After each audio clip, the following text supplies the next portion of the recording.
So it turns out that Nancy Pelosi herself is actually a big fan of President Trump's tariffs. So much so that she actually endorsed them, but there's just one catch. She endorsed them way back in 1996.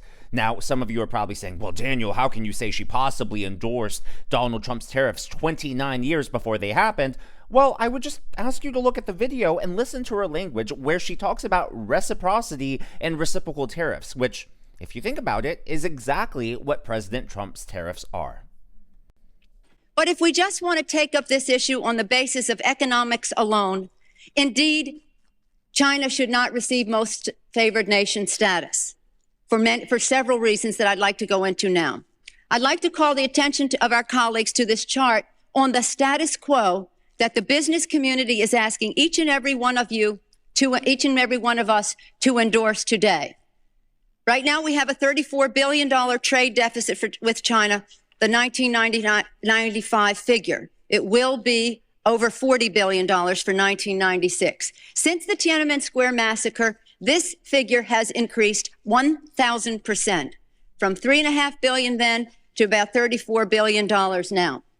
In terms of tariffs, I think it's interesting to note that the average U.S. MFN tariff on Chinese goods coming into the United States is 2%, whereas the average Chinese MFN tariff on U.S. goods going into China is 35%. Is that reciprocal?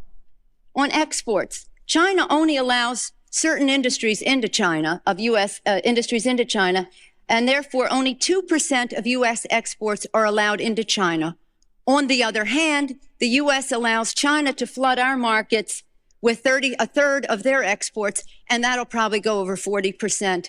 And it's limitless because we have not placed any restriction. In terms of jobs, this is the biggest and cruelest hoax of all.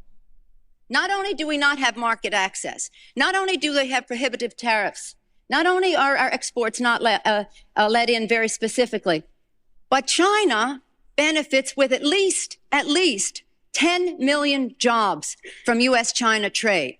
The president, in his statement requesting this special waiver, said that China trade supports 170,000 jobs in the United States, 170,000 jobs, whereas our imports from China support 10 million jobs at least.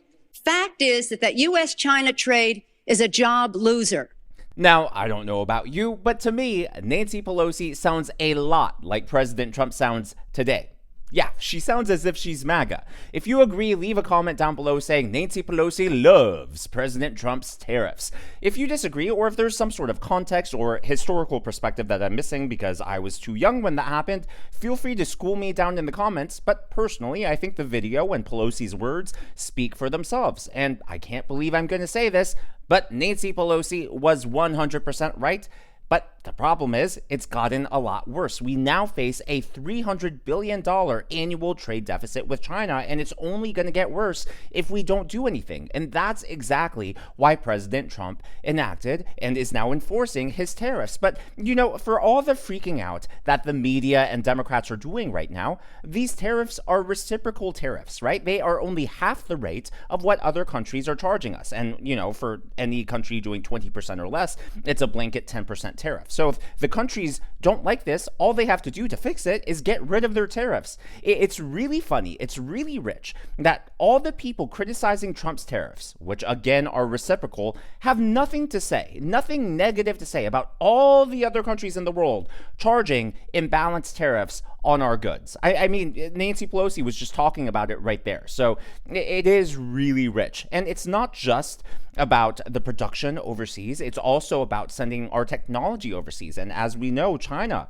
is a big player in stealing our intellectual property and manipulating it for their own goods. And as if intellectual property theft isn't bad enough, China has many issues when it comes to labor, whether it's child labor, slavery, exploitation. This truly is a human rights issue, which you would think the left and Democrats would be all about. But instead, no, they've drawn the line and they want to be on the wrong side of history. Well, what President Trump did yesterday with Liberation Day was draw a line in the sand and say, hey, we're not going to allow the United States to be taken advantage of anymore. And again, these are reciprocal tariffs. Well, going back to Nancy Pelosi's 1996 speech, she referenced the exact same thing and was chastising the Uniparty for refusing to draw a line in the sand, which is what Donald Trump did. And if there's one message that I want our colleagues to understand today and our constituents is that on this day, your member of Congress could have drawn the line to say to the President of the United States, do something about this U.S.-China trade relationship that is a job loser for the United States. And this brings us to the point that others have said, well, we can't isolate China. Do you think for 1 minute that with 10 million jobs at least, and $35 billion and be over $40 billion this year in a trade surplus, all those billions of dollars in surplus, that the Chinese are going to walk away? Where are they going to take 35 to 40% of their exports? Who's going to buy them? This is what sustains the regime. The funding and the jobs. They can't have those people out of work. They have to be at work exporting to the United States. Woo! Nancy Pelosi dropped a truth bomb right there. As Scott Bessent said, it is the country with a trade deficit that actually has the upper hand. In all of history, whenever there's been a trade war, it's always been the country with the deficit that ends up winning and getting exactly what it wants. So going back to Nancy Pelosi's point, where else is China going to go to sell its goods? Canada? I mean, this is a good thing that the Democrats used to be all about. But the reason everyone is terrified and screaming that the sky is falling today is because of the media narrative around it. And not just the media narrative, but the Democrats are trying to find any signs of life that they can. So whenever they can find traction, they're just going to go along with the bandwagon. Well, a lot of the media bias, it is so subtle. It's not just talking about tariffs. It can be as simple as the color grading on their TV. Now, take a look at this video clip of President Trump talking about the tariffs. On the right-hand side, you will see Donald Trump on CNN, and on the left is Fox News when he's giving his Liberation Day speech announcing reciprocal tariffs. Doesn't Trump look a little more orange on the right side? The left one looks a little more natural. It's almost as if CNN is trying to feed into the narrative, orange man bad. Now, some of you may be saying, well, Daniel, it could be a simple, maybe it's just their color grading all across the board, which could be the case if it weren't for the fact that CNN already has a history of editing and manipulating video footage to make people worse than they actually do, to, further their narrative. Remember during COVID when they did this to Joe Rogan? And it turns out I got COVID. So we immediately threw the kitchen sink at it. All kinds of meds, monoclonal antibodies, ivermectin, Z-Pak, prednisone. I mean, they just made him look like such a monster and super unhealthy, and who knows like what sort of deficiency he has with that top clip, right? They did that to Joe Rogan, and so some people may say, well, Daniel, maybe that's their color palette, maybe that's their baseline color grading. It's hard to believe when they already have a track record of manipulating stuff like that. Well, speaking of CNN, yesterday, immediately after Trump gave his speech at the Rose Garden, Scott Bessent did sit down with CNN's Caitlin Collins, and he schooled her on not just the history of tariffs, but why this is actually going to be a good thing for the United States economy. If half the cars coming into the United States are Ford-made, that's hard to turn around overnight, as you know. So what would you say to people in the auto industry who are worried about that timeline and how quickly that could shift? Buy American. And what about American-made cars and produced cars that are being made using Ford-made parts? Well, I believe the USMCA is exempt. Yeah, those that are compliant with this. Obviously, yes. Canada and Mexico are not on here. A lot of these are our closest allies, South Korea, Japan. When you look at those countries and the tariffs that they're being charged, if they're calling, what would you say to those nations who may have concerns about how to lower these numbers? Well, I would say they've been doing it to us for a long time. Right? And if they don't like tariffs, then why do they have them? And should we view these as permanent?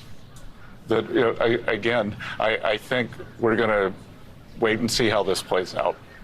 And if countries retaliate, which some have said that they would, some have said they wanted to wait and see, what is the White House's response going to be to those countries? Well, Caitlin, one of the messages that I'd like to get out tonight is everybody sit back, take a deep breath, don't immediately retaliate. Let's see where this goes, because if you retaliate, that's how we get escalation. And then it becomes a full-fledged trade war, in your view? Not a trade war, depends on the country. But remember that the history of trade is we are the deficit country. The deficit country has an advantage. They are the surplus countries. The surplus countries traditionally always lose any kind of a trade escalation. So I did, as a student of economic history or a professor of economic history, I'd advise against it. So you're essentially saying that they should not retaliate? I would say that doing anything rash would be unwise. And tariffs are just one tool in the toolbox. It's very clear that in addition to enforcing these tariffs, the Trump administration is trying to get investments into the United States already. Trump hasn't been in office for not even 100 days, and he's already secured $3 trillion worth of business investments into the United States that are projected to guarantee a minimum of 100,000 jobs, which is great, in all sorts of different sectors. Now, this, if it works out, should lead to long-term economic growth, which Scott Bessent, again, revealed to Fox News yesterday. Brett, I say that what we are doing is we're setting the stage for long-term economic growth, that we were on our way to a financial crisis. You know, I used to teach a history of financial crises, and with that gigantic government spending, it was unsustainable. You look back in 1998, you look back in 2007, right before it looked great, everything collapsed. So, I mean, it looked great right before everything collapsed. So we have taken us off that trajectory, and we are putting ourselves back onto a sound trajectory. Yeah, I know, like, today everyone is freaking out about the stock market. First of all, we all know, or everyone who like actually pays attention to the stock market knows that stocks were realistically overvalued, and we've long been due for a correction. Usually they happen, like every 7 years, every 5 years, and we've just been going on without one. Yeah, there was the COVID downturn, but that obviously was only because of COVID. If you take that out of the picture, we've long been due for a correction, and it was only a matter of time since it came. And even then, we barely entered correction territory today. On top of that, it's about, yes, there's going to be short-term gain, but like I said yesterday, when it comes to working out and fitness, no pain, no gain. I would rather feel a little bit of pain over the next few months and have huge successes for years and decades to come, rather than have everything be humming along mediocre today and then face a crisis a decade from now. So, the reality is that whatever path we were on was unsustainable. People wanted change. That's exactly why they voted for President Trump, because they realized that, yes, we do need to shake up the system, not just the system here in terms of the United States federal government, but the entire global order. Like, we should be, given where we are economically and militarily, the United States should be doing a lot better today, but for whatever reason, we've been allowing other countries to take advantage of us. Now, before I get to the last few stories of today, I want to acknowledge today's members of the Governor's Club, Mantis 549, Yukong Ah, and USMC Car. I really appreciate all of you. These are again, people who have tipped the channel through super thanks or have otherwise supported the channel. I really appreciate it, and it makes videos like this possible. And now, good news, believe it or not, despite the stock market turmoil, has already... before I move on from the stock market, as a younger person, I do appreciate, believe it or not, the stock market volatility. I know it's scary for people as they approach retirement, but I am a firm believer in buying the dip. Like, I know you're not supposed to time the market, but it is whenever these dips happen when it is advantageous when you have a longer horizon for investment to put more money into the market, because hey, that's how you make the most of it. Now, there has already been good news coming into this. Ford, according to CBS News, has offered employee pricing to all car shoppers as new auto tariffs kick in. This begins today, April 3rd, all the way through June 2nd. Employee pricing for cars is a big deal. I don't know exactly what they are for Ford, but I know for Nissan, it can be up to 25 or like 15 to 25, in some cases 30% off the sticker price. It is like, you're going to save thousands of of dollars with employee pricing. And that shows you that, hey, these major corporations definitely have the money. They have the cushion to be able to help people out. And it's funny that they're choosing to do it now. I don't know if they're trying to send a message and jab the Trump campaign, or if they're actually trying to do something nice. But either way, it is good news for consumers like you and I. But it's not just Ford. According to the New York Post, Ford rolls out discounts, and Volvo, Mercedes, upping U.S. production as Trump's auto tariffs rev up. This, again, is great news. If they're upping U.S. production, that means more work for U.S. employees and hopefully more jobs. Not just more jobs at the factories, but that should also mean more jobs within the pipeline, right? Because if there are going to be tariffs on different parts that it takes to assemble a car, then other companies are going to want to produce those items here in America so they don't face the tariff. That is great for our manufacturing. Sure, it doesn't happen overnight, but again, no pain, no gain. I would rather have a little bit of short-term pain for a long-term prosperity for the next golden age. But it's not just Volvo, it's not just Mercedes. Today, just the day after Liberation Day, General Motors has also announced that they are hiring more people and are going to be upping production. We were waiting to confirm this directly with General Motors, and now we have. And you tell me if this is already a sign that things are happening in President Trump's favor. A General Motors spokesperson is now confirming there was a webcast to employees a short time ago. GM will be making operational adjustments at its Fort Wayne assembly, including hiring temporary employees to support current manufacturing and business needs.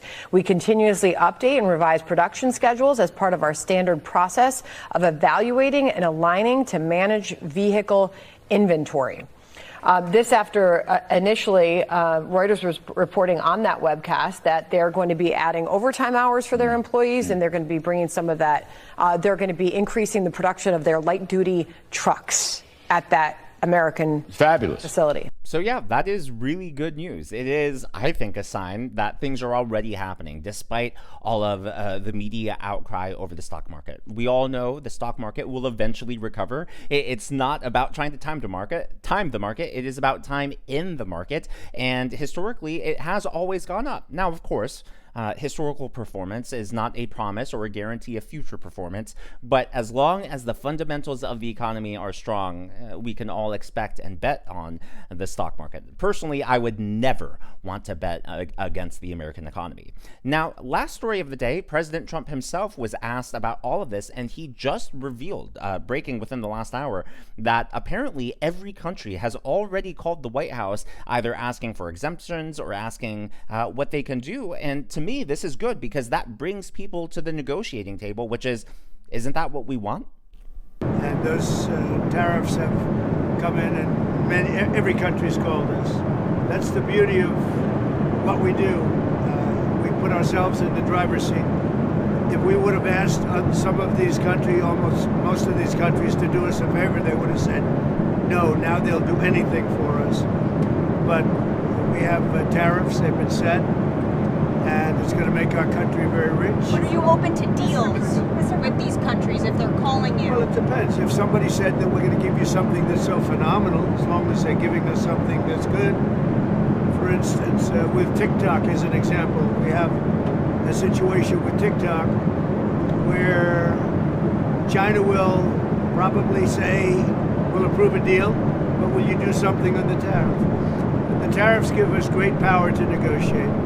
Always have. I've used them very well in the first administration, as you saw, but now we're taking it to a whole new level because it's a worldwide situation. Yep, there you have it. Trump in his own words. As always, though, all of that is just my analysis and commentary. That is what's going on in the world of politics from my point of view, and I would love to hear from you. So going back to Nancy Pelosi loving President Trump's tariffs, or loving reciprocal tariffs, I was hoping to come up with some sort of, let's just have fun. We'll have a mini contest. Let's think of a fun hashtag, like if we could go viral, promoting this in any way, Nancy Pelosi. Like, what should the hashtag be? I had toyed with like hashtag Nancy Pelosi is MAGA, hashtag Pelosi loves Trump, hashtag Pelosi loves Trump tariffs. Like, come up with your own campaign hashtag down below. And what I would encourage people to do is to thumbs up or thumbs down what you think is funny, what you think would be a funny way to promote this story and this video on all the social spaces. And tomorrow I will announce the winner based on votes. I will not choose it. I will do it based on thumbs up, thumbs down. So it'll be basically, too long didn't read. It is a hashtag creation story, like about Nancy Pelosi and these tariffs. Pelosi tariffs? I don't know. I'll trust the hive mind to be creative, funny, and witty. If you haven't already, please be sure to give me a thumbs up. I know it's a simple thing to ask for, but it really does help me reach more viewers like you in the algorithm. Be sure to smash that subscribe button and to check out one of these videos.